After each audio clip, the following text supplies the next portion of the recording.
ವೇದಿಕೆ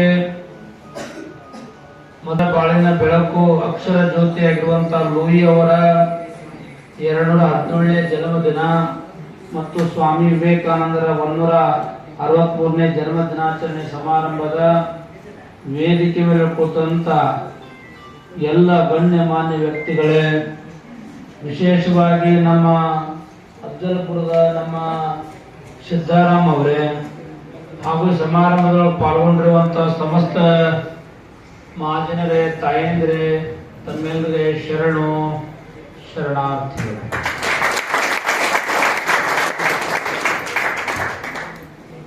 ಬಹಳ ಪವಿತ್ರವಾಗಿರುವಂತಹ ಕಾರ್ಯಕ್ರಮ ಅಂತ ನಾನು ತಿಳ್ಕೊಂಡಿದ್ದೀನಿ. ಯಾಕಂತಂದ್ರ ಅಂದರ ಬಾಳೆಗೆ ಬೆಳಕು ಕೊಡುವಂತ ಇದು ಕಾರ್ಯಕ್ರಮ.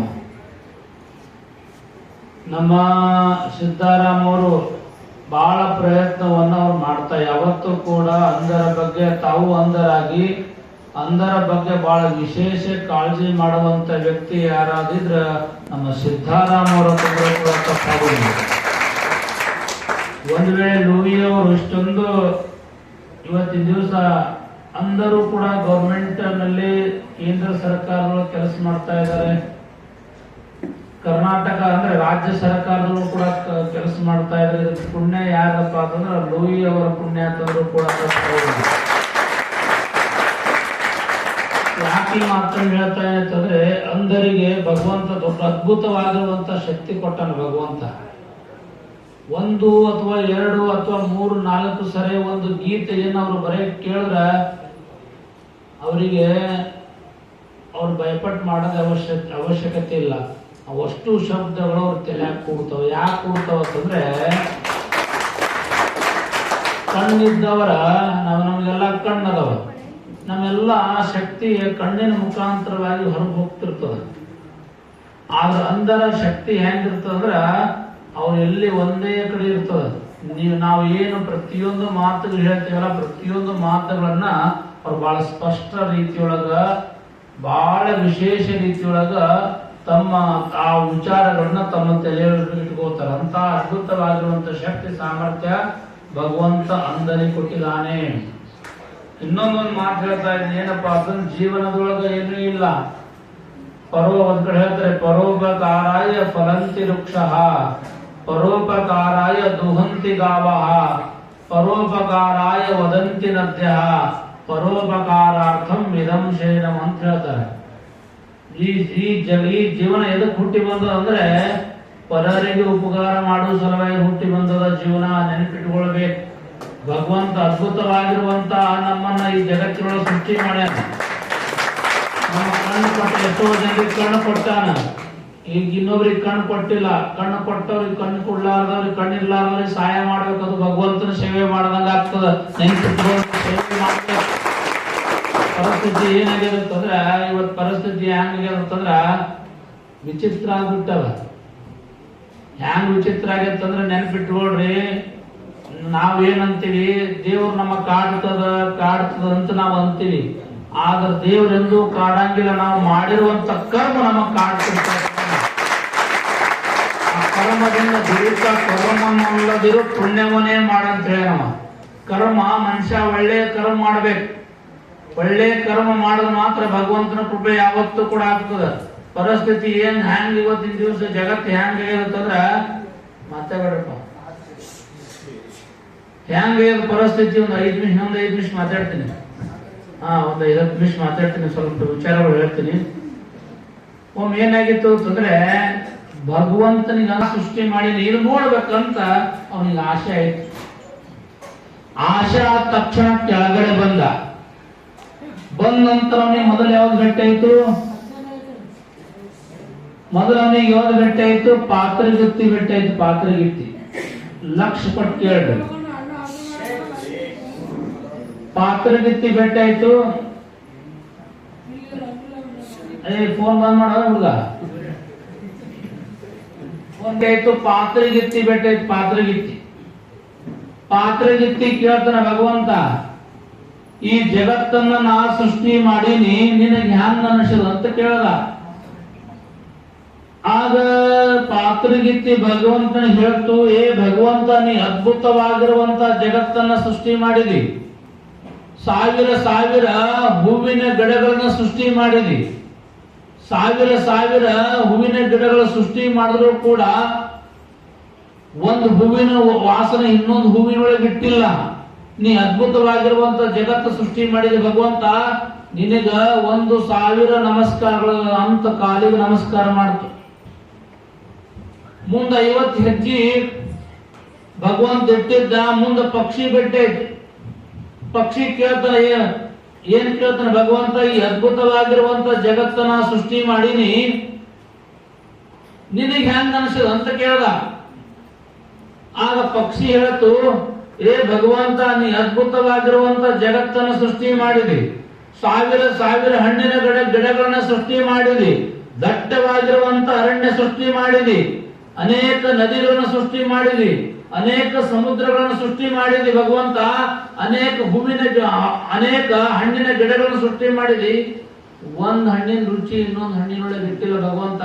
ನಿನಗೆ 1000 ಅಲ್ಲ 10,000 ನಮಸ್ಕಾರಗಳು ಅಂತ ಕಾಲಿಗೆ ನಮಸ್ಕಾರ ಮಾಡ. ಮುಂದೆ ಭಗವಂತನಿಗೆ 100 ಹೆಜ್ಜೆ ಇಟ್ಟಿದ್ದ. ಯಾರು ಭೇಟಿ ಆದ್ರು ಅಂತಂದ್ರೆ ಕಪ್ಪಿ ಭೇಟಿ ಆಯ್ತು. ಕಪ್ಪಿ ಆಗ ಕಪ್ಪಿ ಕೇಳ್ತಾನೆ, ಈ ಜಗತ್ತನ್ನ ನಾ ಸೃಷ್ಟಿ ಮಾಡೀನಿ, ಮೊದಲೇ ಖುಷಿಯಾಗಿತ್ತು. ನೀ ಭಗವಂತನಿಗ ನಕ್ಕೋತ್ ಕೇಳ್ದ, ಈ ಜಗತ್ತನ್ನ ನಾ ಸೃಷ್ಟಿ ಮಾಡಿದಪ್ಪ, ನಿನಗೆ ಹೆಂಗ ಅನಿಸ್ತದ ಅಂತ ಕೇಳ್ದ. ಆಗ ಕಪ್ಪಿ ಹೇಳ್ತು, ಏ ಭಗವಂತ, ನಾ ಹುಟ್ಟಿದ್ದು ಕಲ್ಲಿನೊಳಗ, 1000 ಅಲ್ಲ ಕೋಟಿ ಕೋಟಿ ವರ್ಷಗಳಿಂದ ನೀ ಮ್ಯಾಲ ಕುತ್ಕೊಂಡು ನನಗ ಅನ್ನ ಕೊಡ್ತಾ ಇದೆಯಲ್ಲ, ನೀ ಮ್ಯಾಲ ಕುತ್ಕೊಂಡು ನನಗ ಅನ್ನ ಕೊಡ್ತಿದ್ದೆ ಭಗವಂತ, ನಿನಗೆ 1000 ಅಲ್ಲ 10,000 ಅಲ್ಲ 1,00,000 ಕೋಟಿ ನಮಸ್ಕಾರಗಳಂತ ಕಾಲಿಗೆ ನಮಸ್ಕಾರ ಮಾಡ್ತು ಕಪ್ಪಿ. ಮುಂದ 100 ಹೆಜ್ಜೆ ಇಟ್ಟಿದ್ದ. ಇವ ಭೇಟಿ ಆಗ. ಇವ ಅಂದ್ರ ಬಡಿಗೆ ತೊಗೊಂಡು ಕೂತವ್ರಲ್ಲ, ಮನುಷ್ಯ ಭೇಟಿ ಆದ. ಮನುಷ್ಯ ಭೇಟಿ ಆದ. ಭಗವಂತನಿಗೆ ಬಹಳ ಖುಷಿಯಾಗಿತ್ತು. ಅವು ಪ್ರಾಣಿಗಳು ಪಕ್ಷಿಗಳು ಚಂದ ಮಾತಾಡೋದು, ಮನುಷ್ಯನು ಬಹಳ ಚಂದ ಮಾತಾಡ್ತಾನ ವಿಚಾರ ಮಾಡ್ಕೊಂಡು ಬಹಳ ಖುಷಿಲೇ ಕೇಳ್ದ, ಯಪ್ಪ ತಮ್ಮ, ಈ ಜಗತ್ತನ್ನ ನಾ ಸೃಷ್ಟಿ ಮಾಡೀನಿ, ನಿನಗೆ ಹೆಂಗ ಅನಿಸ್ತದ ಅಂತ ಕೇಳ್ದ. ಆಗ ಅವ ಅಂದ, ನೀ ಏನ್ ಮಾಡಿದ್ವಿ ತಂದ, ನೀ ಏನ್ ಮಾಡಿದಿ? ಗುಡ್ಡುಗಳು ಮಾಡಿದಿ, ಒಂದು ಚೌಕಾಕಾರ ಇಲ್ಲ, ಒಂದು ತ್ರಿಕೋಣ ಇಲ್ಲ ಅಂತ ಗುಡ್ಡುಗಳು ಮಾಡಿದಿ. ಅನೇಕ ಸಮುದ್ರಗಳ ಸೃಷ್ಟಿ ಮಾಡಿದಿ, ಎಲ್ಲ ಉಪ್ಪು ನೀರು ಮಾಡಿಟ್ಟಿದಿ. ಕೆಲವೊಂದ್ ಜನರಿಗೆ ಕರ್ರಗ್ ಹುಡ್ಸಿದಿ, ಕೆಲವೊಂದ್ ಜನರಿಗೆ ಕೆಂಪಾಗಿ ಹುಡ್ಸಿದಿ, ಕೆಲವೊಂದ್ ಜನರಿಗ ಅಂಧರಾಗಿ ಹುಡ್ಸಿದಿ, ಕೆಲವೊಂದ್ ಜನರಿಗ ಕಣ್ಣಿದ್ರು ಕುಡ್ರಂಗದಲ್ಲ ಅಂತವ್ರು ಸೃಷ್ಟಿ ಮಾಡಿದ ಭಗವಂತ. ನೀ ಏನ್ ಮಾಡಿದಿ? ಅಷ್ಟೇ ಅಲ್ಲ, ಕೆಲವೊಂದ್ ಜನರಿಗ ಊಟ ಮಾಡಿದ್ ಹ್ಯಾಂಗ ಕರಗಿಸ್ಬೇಕಂತಂದು ಮುಂಜಾನೆ ವಾಕಿಂಗ್ ಹೊಂಟವು, ಊಟ ಮಾಡಿದ್ ಕರಗಿಸ್ಬೇಕಂದು. ಕೆಲವೊಂದ್ ಜನರಿಗ ಅನ್ನ ಕೊಟ್ಟಿಲ್ನಿ, ಆದ್ರ ಮನಿ ಹೋಗಿ ಊಟ ಮಾಡಂಗ ಅಂತವ್ರಿಗೆ ಮಾಡಿ ಸೃಷ್ಟಿ ಮಾಡಿದಿ. ಕೆಲವೊಂದ್ ಕಡೆ ಮಳಿ ಹಚ್ಚಿ ಕೊಡ್ತೀವಿ ಭಗವಂತ, ಕೆಲವೊಂದ್ ಕಡೆ ಮಳಿನೇ ಕೊಡಂಗಿಲ್ಲ. ನೀ ಏನ್ ಮಾಡಿದ್ಯೋ ಮಾರಾಯ? ನನಗೆ ಕೇಳಬೇಕಲ್ಲ ಆತನ್ ನೀವ. ನಾನು ನನ್ನ ಹೆಂಡತಿ ಹೇಳ್ತಿದ್ದ ತನ್ನದ್ ಮಾತು. ಆಗ ಪಕ್ಷಿ ಹೇಳ್ತ, ಏ ಭಗವಂತ, ನೀ ಬಾಳ ನಿಂದ್ರಕ್ ಹೋಗ್ಬಾಡಿಲಿ, ಇವ ಸಾಮಾನ್ಯ ಮನುಷ್ಯ ಅಲ್ಲ, ಇವ ಒಬ್ಬನೇ ಸುಮಾರಿಲ್ಲ, ಇವ್ ಮಂದಿನೇ ಸುಮಾರು ಅದ, ಇವ್ ಮಂದಿನೇ ಸುಮಾರು ಅಂತ ಹೇಳ್ಬೇಕು ಪಕ್ಷಿ ಭಗವಂತನಿಗೆ. ನೀ ಎಲ್ಲಿ ಬಂದಿದ್ ಕೇಳ್ತ ಪಕ್ಷಿ, ಎಲ್ಲಿ ಬಂದಿದ್ನಿ? ನಾನ್ ಮ್ಯಾಲೆ ಬಂದಿನಿ. ಸುಮ್ಮ ಸೀದಾ ಮ್ಯಾಲ ಹೋಗ್ಬೇಕಂದ್ರ ಇವ ಈ ಕಡೆ ನೀನ್ ಬಿಡಂಗಿಲ್ಲ ನೋಡ್ ಹೋಗ್ತಂದ ಅಂದ ಭಗವಂತ ಹೋದ, ಏನೋ ಒಳ್ಳೆ ಬಂದಿಲ್ಲ ಈ ಕಡೆ.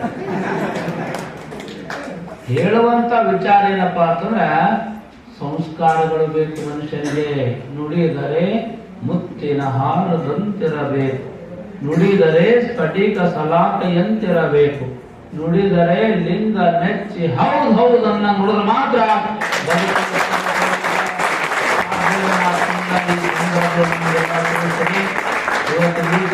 ಹೇಳ್ತಾರೆ, ಒಳಿತು ಮಾಡ ಮನಸ್ಸ ನೀ ಒಳಿತು ಮಾಡು, ನೀ ಇರುವುದು 3 ದಿವಸ.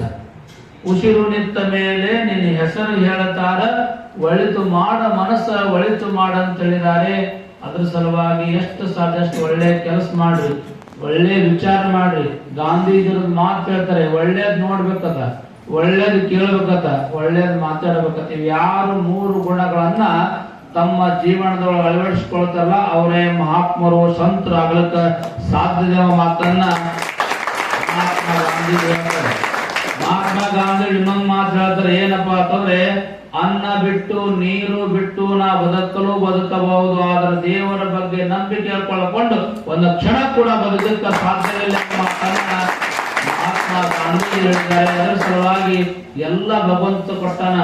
ಎಳೆ ನಿಮ್ಮ ದಾನ, ಬೆಳೆ ನಿಮ್ಮ ದಾನ, ಸುಳಿದು ಸೂಸುವ ಗಾಳಿ ನಿಮ್ಮ ದಾನ, ಎತ್ತು ನಿಮ್ಮ ದಾನ, ಬಿತ್ತು ನಿಮ್ಮ ದಾನ, ನಿಮ್ಮ ದಾನವನ್ನುಂಡು ಅನ್ಯರ ಹೊಗಳುವ ಪುಣ್ಯಗಳೆಂಬೆಯ ರಾಮನಾಥ ಅಂತ ಹೇಳ್ತಾರ. ಭಗವಂತ ಇಷ್ಟೆಲ್ಲ ಎಳೆ ಕೊಟ್ಟಾನ, ಬೆಳೆ ಕೊಟ್ಟಾನ, ಸೂಸುವ ಗಾಳಿ ಕೊಟ್ಟಾನ, ಉಸಿರಾಡಿಸುವ ಗಾಳಿ ಕೊಟ್ಟಾನ, ಕೈ ಕೊಟ್ಟಾನ, ಕಾಲು ಕೊಟ್ಟಾನ, ಎಲ್ಲಾ ಕೊಟ್ಟಾನ. ಅವನಿಗೆ ನಾವೇನ್ ಕೊಟ್ಟಿವಿ? ಅವನಿಗೆ ಏನು ಕೊಟ್ಟಿಲ್ಲ. ಅದ್ರ ಸಲುವಾಗಿ ಅವ್ನು ಏನ್ ಕೊಡ್ರಿ ಅಂತಂದ್ರ ಇನ್ನೊಬ್ರಿಗೆ ಸಹಾಯ ಮಾಡ್ರಿ, ಅದೇ ಅವನಿಗೆ ಕೊಟ್ಟಂಗ ಆಗ್ತದೆ. ಮುಖಾಂತರವಾಗಿ ನಮಗೆಲ್ಲ ಮಕ್ಕಳನ್ನ ಕಳಿಸಿ ನಿಜವಾಗಿ ಕೂಡ ಒಳ್ಳೆ ವಿಚಾರಗಳು, ಒಳ್ಳೆ ಆಚರಣೆಗಳು ಯಾವತ್ತೂ ಕೂಡ ನಮ್ಮ ಜೊತೆ ಇರ್ಲಿ. ಈ ಅಂಧರ ಬಾಳಿಗೆ ಲೂಯಿಯವರು ಬಹಳ ಒಳ್ಳೆಯ ಕೆಲಸ ಅಂಧರ ಸಲುವಾಗಿ ಮಾಡಿದ್ದಾರೆ. ಹಾಗೆ ಕರ್ನಾಟಕ ಸರ್ಕಾರ ಇರ್ಬೋದು, ಕೇಂದ್ರ ಸರ್ಕಾರ ಇರ್ಬೋದು, ವಿಶೇಷವಾಗಿ ಅಂಧರಿಗೆ ಬಹಳ ಸೌಲಭ್ಯವನ್ನು ಕೊಟ್ಟಿದೆ. ಆ ಸೌಲಭ್ಯವನ್ನ ತರುವಂತ ಕೆಲಸ ಈ ಅಧಿಕಾರಿ ವರ್ಗದವರು ಯಾವತ್ತೂ ಕೂಡ ಮಾಡಬೇಕು. ಯಾಕಂದ್ರೆ ಎಷ್ಟೋ ಫೌಂಡೇಶನ್ ಅದಾವ, ಅಂಧರಿಗೆ ಅನುಕೂಲ ಆಗುವಂತ ಫೌಂಡೇಶನ್ ಅದಾವ. ಅವ್ರಿಗೆ ನೀವು ಭೇಟಿ ಕೊಡ್ರಿ, ಅವರಿಂದ ಏನಾದ್ರೂ ಸಿಗ್ತದ ಅಂಧರಿಗೆ ಆಗುವಂತ ಕೆಲಸಗಳು ವೇದಿಕೆ ಮೇಲೆ ಕೂತವ್ರು ಅಂಧರ ಸಲುವಾಗಿ ನೀವು ಮಾಡ್ರಿ. ನಮಗ್ ಒಂದೇ ಒಂದು ಮಾತು ಕೊನೆಯದಾಗಿ ಹೇಳ್ತೀವಿ, ಏನಪ್ಪಾ ಅಂತಂದ್ರೆ ಇವ್ರಿಗೆ ಕೆಲವೊಂದು ಜನರಿಗೆ ನಮ್ಮ ಸಿದ್ದರಾಮ ಅದರ ದಿಲ್ಲಿಗೆ ಹೋಗಿ ಬರ್ತಾರೆ. ನನಗೆ ಆಶ್ಚರ್ಯ ಆಗ್ತದ. ಬೆಂಗಳೂರದ ವಾರ ತಿಂಗಳಿಗೆ ಒಂದ್ಸರಿ 2 ಸರಿ ಬೆಂಗಳೂರಿಗೆ ಹೋಗ್ಬರ್ತಾರ. ಕಣ್ಣು ಇಲ್ದವ್ರು ಹೋಗಕ್ ಆಗಲ್ಗದ. ಆದ್ರೆ ಸಿದ್ದರಾಮ ಅವರು ಅಥವಾ ಅಂದ್ರು ಹ್ಯಾಂಗ್ ಹೋಗಿ ಬರ್ತಾರೋ, ಹ್ಯಾಂಗ್ ಹೋಗ್ತಾರೋ, ಹ್ಯಾಂಗ್ ಬರ್ತಾರೋ, ಎಲ್ಲಿ ಕಣ್ಣಿದ್ದವ್ರಿಗೆ ಗೊತ್ತಾಗಲ್ಲ ಎಲ್ಲೆಲ್ಲಿ ಇಳಿಬೇಕು. ಆದ್ರೆ ಕಣ್ಣಿಲ್ಲಾರ್ದವ್ರು ಕರೆಕ್ಟ್ ಜಾಗದಲ್ಲಿ ಇಳಿತಾರೆ, ಕರೆಕ್ಟ್ ಕೆಲಸ ಮಾಡ್ಕೊಂಡ್ ಬರ್ತಾರೆ. ಇದಕ್ಕೆ ಆಶೀರ್ವಾದ ಅಂದ್ರೆ ಮ್ಯಾಲ ಭಗವಂತ ಕೂತಾನ. ಭಗವಂತ ನಂಬಿ ಕರೆದರೆ ಎಂದೂ ಕೂಡ ದೇವ್ರು ಎಂದೂ ಕೂಡ ಕೈ ಬಿಡಂಗಿಲ್ಲ. ದೇವ್ರಿಗೆ ನಂಬ್ರಿ, ದೇವ್ರ ಮೇಲೆ ಭಾರ ಹಾಕ್ರಿ, ಒಳ್ಳೇದ್ ಕೆಲಸ ಮಾಡ್ರಿ, ಒಳ್ಳೇದ್ ವಿಚಾರ ಮಾಡ್ರಿ, ಒಳ್ಳೆ ಇನ್ನೊಬ್ರಿಗೆ ಶ್ರೇಯಸ್ ಬಯಸ್ರಿ. ಅದೇ ದೇವರ ನಲಿಸುವ ಪರಿ ಅಂತ ಹೇಳ್ತಾರ. ದೇವ್ರು ಹ್ಯಾಂಗ್ ಒಲಿತನಪ್ಪ ಅಂತಂದ್ರೆ ಇನ್ನೊಬ್ಬರಿಗೆ ಸಹಾಯ ಮಾಡ್ರಿ, ಇನ್ನೊಬ್ಬರ ಬಗ್ಗೆ ಒಳ್ಳೇದ್ ಮಾಡ್ರಿ. ನಮ್ ಪರಿಸ್ಥಿತಿ ಕೊನೆಯದಾಗಿ ಹೇಳ್ತೀನಿ. ನಮ್ ಪರಿಸ್ಥಿತಿ ಏನಾಗಿರುತ್ತಂದ್ರ ಮನಿ ಮಗ್ಲ ಯಾರಾದ್ರೂ ಎರಡು ಅಂತಸ್ತು ಬಿಲ್ಡಿಂಗ್ ಕಟ್ರ, ನಮ್ ಮನಿ ಮಗ್ಲ ಯಾರಾದ್ರೂ ನಾವ್ 2 ಅಂತಸ್ತು ಮನಿ ಬಿಲ್ಡಿಂಗ್ ಕಟ್ಟಿದ್ರ ರಾತ್ರಿ ಹೋಗಿ 2 ಲಿಂಬೆ ಹೋದ್ರ ನಮ್ಮ ಸಮಾನ. ಯಾರಾದ್ರೂ ಒಂದು ಪಾಪ ದುಡ್ದಿರ್ತಾರಮ್ಮ, ಯಾರಾದ್ರೂ ತಮ್ಮ ಹೊಲದಾಗ 50 ಚೀಲ ತೊಗರಿ ಬೆಳೆದ ರಾತ್ರಿ ಟೈಮ್ನಾಗ ಬಾಳ ಬೆಳೆದನಂತಂದು ಒಂದು ಗೊಂಬಿ, ಹಿಟ್ಟಿನ ಗೊಂಬಿ ಮಾಡಿ ಒಗದ್ರ ಸಮಾಧಾನ. ಇವ್ ಯಾಕೆ ಮಾಡ್ಬೇಕು? ಹಿಂಗ್ ವಿಚಾರ ಮಾಡಬೇಕು. ಅವ 50 ಚೀಲ ಬೆಳೆದನಲ್ಲ, ಬಹಳ ದುಡ್ದಾನ, ಅದಕ್ಕೊಂದು 50 ಚೀಲ ಬೆಳೆದಾನ ಅಂತ ತಿಳ್ಕೋಬೇಕು. ನಾವು ಕೂಡ ಅವನಂಗ ದುಡ್ಯೋಣ, ಭೂಮಿ ತಾಯಿಗೆ ಬೆವರು ಸುರಿಸೋಣ. ಭೂಮಿ ತಾಯಿ ನಮಗೂ ಕೈ ಬಿಡಂಗಿಲ್ಲ. ಹೊಟ್ಟಿ ಕಿತ್ತವನ್ನ ಬಿಟ್ಟು ಇವತ್ತಿನ ದಿವಸ ಒಳ್ಳೆ ಭಾವನೆಯಿಂದ ಒಳ್ಳೆ ವಿಚಾರ ಇಟ್ಕೊಂಡು ನಡ್ಕೊಳ್ರಿ. ಆ ದೇವರ ಆಶೀರ್ವಾದ ಯಾವತ್ತೂ ಕೂಡ ಇರ್ತದೆ ಮಾತನ್ನು ತಿಳಿಸಿ. ನನಗೆ ಬರಕ್ ಲೇಟ್ ಆಯ್ತು, ಯಾಕಂದ್ರೆ ದೇವಣಗಾಲದೊಳಗ ಒಂದು ಕಾರ್ಯಕ್ರಮ 10 ಗಂಟೆ 9ವರೆಗೆ ಪ್ರಾರಂಭ ಆಗಿತ್ತು ಕಾರ್ಯಕ್ರಮ. ಅಲ್ಲಿ 11ವರೆಗೆ ಮುಗೀತು. ಆ 11ವರೆಗೆ ಮುಗಿಯೋಣ, 11ವರೆಗೆ ನೇರವಾಗಿ 11ವರೆಯಿಂದ ಇಲ್ಲಿ 12ವರೆಗೆ ನಾನು ಬಹಳ ಫಾಸ್ಟ್ ಬಂದಿದ್ರಿ. ನಮ್ಮ ಸಿದ್ದರಾಮ ಅವರು 10 ಸರಿ ಫೋನ್ ಹಚ್ಚಿದ್ರು. ಆದ್ರೂ ಕೂಡ ಎಷ್ಟೇ ಒತ್ತಡ ಇದ್ರು ಕೂಡ, ಬೇರೆ ಕಾರ್ಯಕ್ರಮ ಇದ್ರು ಕೂಡ, ಇದು ಒಂದರ ಕಾರ್ಯಕ್ರಮ ಅಂದ್ರೆ ನಾಯಕರು ದೇವರ ಕಾರ್ಯಕ್ರಮ ಬೆಳಕಾಗ್ಲಿ, ತಮ್ಮೆಲ್ಲರಿಗೆ ಹಸನಾಗ್ಲಿ, ತಮ್ಮೆಲ್ಲರಿಗೆ ಒಳ್ಳೇದಾಗ್ಲಿ. ತಮ್ಗ ಯಾರು ಓದೋರಿಗೆ ಅವ್ರಿಗೆ ಇನ್ನೂ ಕೂಡ ಓದೋರಿಗೆ ಅವ್ರಿಗೆ ನೌಕರಿ ಬರ್ಲಿ, ಭಾಗ್ಯ ಬರ್ಲಿ ಅಂತ ಆಶೀರ್ವಾದ ಮಾಡುತ್ತಾ ನನ್ನ 2 ಮಾತಿಗೆ ವಿರಾಮ ಕೊಡ್ತಾ ಇದ್ದೀನಿ. ನಾನು ಬೇರೆ ಕಾರ್ಯಕ್ರಮ ಹೋಗಬೇಕಾಗಿದೆ ಅನ್ನೋ ಮಾತನ್ನ ತಿಳಿಸಿ ನಾನು 2 ಮಾತಿಗೆ ವಿರಾಮ ಕೊಡ್ತಾ ಇದ್ದೀನಿ.